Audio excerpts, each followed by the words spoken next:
আমাদের সাভার পৌর কমিউনিটি সেন্টারে 5টি মৃতদেহ আমরা গত কয়েকদিনে উদ্ধার করেছি গত 5 মাসের মধ্যে। এবং এছাড়াও আমাদের মডেল মসজিদের সামনে একটা মৃতদেহ উদ্ধার হয়। এই 6টি ঘটনায় জড়িত এক ব্যক্তিকে আমরা ইতিমধ্যে আইনের আওতায় নিয়ে এসেছি। উনি ইতিমধ্যে আমাদের কাছে প্রাথমিকভাবে স্বীকার করেছে যে এই 6টি হত্যার সাথেই সে জড়িত রয়েছে। এই ঘটনা যদি আমরা বিস্তারিত যাই, গত 29/8/2025 খ্রিস্টাব্দ তারিখে আমাদের পৌর কমিউনিটি সেন্টারে আমরা প্রথম একটি লাশ শনাক্ত করি এবং লাশটি ছিল পুরা লাশ আমরা যখন পাই তখন তার মৃতদেহ প্রায় পুরা অবস্থায় ছিল। আপনারা সবাই সে বিষয়টি আপনারা জানেন। তার পরবর্তীতে আমরা 11/10/2025 তারিখে একই জায়গায় আমরা আরেকটি মৃতদেহ উদ্ধার করি। এই মৃতদেহটি একজন নারীর ছিল। এই নারীর বয়সও আনুমানিক 30 বছরের মতো ছিল। একইভাবে আমরা 19/12/2025 খ্রিস্টাব্দ তারিখে আমরা আরও একটি মৃতদেহ উদ্ধার করি। এই মৃতদেহটি একটি পুরুষের মৃতদেহ ছিল, যার বয়স আনুমানিক 30 থেকে 35 বছর ছিল।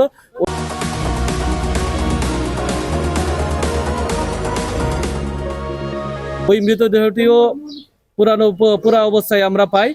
এবং গতকালকে আমরা সর্বশেষ 2টি মৃতদেহ উদ্ধার করি। একটি মৃতদেহের বয়স আনুমানিক 13 থেকে 15 বছর মতো হবে এবং আরেকটি মৃতদেহ পুরুষের বছর হবে। এই আমরা পুরো অবস্থায় পাই। এছাড়াও গত 4/7/2025 খ্রিস্টাব্দ তারিখে আমরা মডেল মসজিদের সামনে একজন বৃদ্ধার মৃতদেহ পাই। আমরা প্রাথমিকভাবে ধারণা করেছিলাম হয়তো বৃদ্ধ বয়সে 65 বছর বয়সী বৃদ্ধ ছিল, উনি হয়তো বার্ধক্যজনিত কারণে মৃত্যুবরণ করেছেন। আমরা এভাবেই একটি অপমৃত্যু মামলা রুজু করি। কিন্তু পরবর্তীতে দেখা যায় যে আমাদের যখন পোস্টমর্টম রিপোর্ট আসে দেখা যায় তাকে শ্বাসরোধ করে হত্যা করা হয়েছে। এই ঘটনার আলোকেই আমরা পরবর্তীতে একটা মামলা সাভার মডেল থানায় মামলা রুজু হয়। এই পুরা 6টি ঘটনায় আমাদের সাভার মডেল থানায় 6টি মামলা রুজু করা হয়েছে। প্রতিটি ঘটনার পরই আমরা মূলত তদন্ত করতে থাকি। কিন্তু সবচেয়ে দুঃখজনক যে আমাদের যে বৃদ্ধ মহিলা ছাড়া আসমা বেগম, যার বয়স 65 বছর, উনি ছাড়া আর কারোই আমরা এখন পর্যন্ত পরিচয় শনাক্ত করতে পারিনি।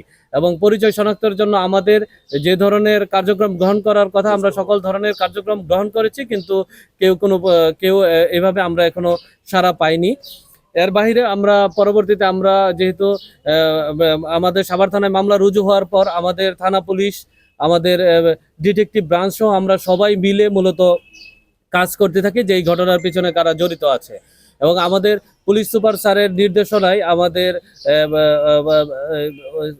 অফিসার ইনচার্জ সহ তার যে টিম আছে, এই টিমের নেতৃত্বে আমরা নিয়মিতই আমাদের যে এখানে কমিউনিটি সেন্টার এটার উপর নজরদারি বৃদ্ধি করি।